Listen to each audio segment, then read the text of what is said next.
লেংড়ি, কোথায় যাচ্ছিস তুই? হ্যাঁ, এদিকে তোর বাপের সম্পত্তি নাকি?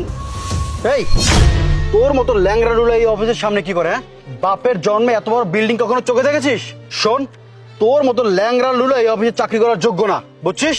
স্যার, ম্যাডাম লাগে এরকম ব্যবহার করতেছেন কে? এই তুই চুপ থাক। এখন তোর কাছ থেকে আমার শিখতে হবে আমার কার সাথে কেমন ব্যবহার করতে হবে। এই শোন, তুই সামান্য একটা দারোয়ান হয়ে অনেক কথা বলছিস।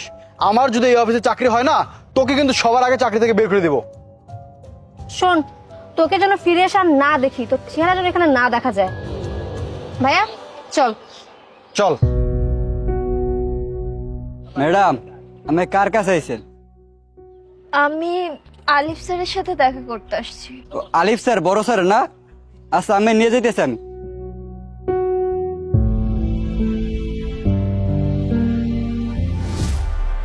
ভাই তুই কোনো চিন্তা করিস না, তোর জবের ব্যবস্থা আমি কোম্পানিতে খুব ভালোভাবে পাকাপোক্ত করে রেখেছি।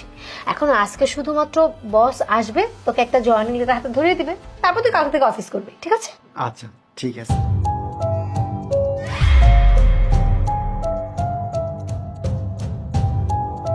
এই দারোয়ানের বাচ্চা, এই তোকে চাকরির কোনো মায়া নেই? হ্যাঁ, তোকে আমি বলেছিলাম না এই ল্যাংড়া লুলা মহিলা যদি এই অফিসে না আসতে পারে, তোর সাহস কিভাবে হলো এই ল্যাংড়া মহিলাকে এই অফিসে ঢুকানোর?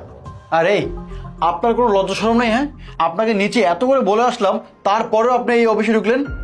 আরে আমার তো মনে হচ্ছে ওইখানে ইন্টারভিউ দেওয়ার জন্য এসেছে। আর ওকে ওকে কে চাকরি দিবে? আরে চাকরি করতে হলে তো ওর সাথে আরো একজন মানুষ লাগবে। আর দেখ কি সব পরে আসছে, কে নর্মাল একটা থ্রি পিস, এইসব থ্রি পিস পরে কেউ অফিসে আসে নাকি ইন্টারভিউ দিতে? আর এই জানিস না যে আমি হচ্ছে এই অফিসের ম্যানেজার? আমি চাইলে তো চাকরি খেয়ে দিতে পারি। তুই নেক্সট টাইম যদি আমার কথা ছাড়া কাউকে অফিসে ঢুকিয়েছিস তাহলে তোর চাকরি নট করে দিব।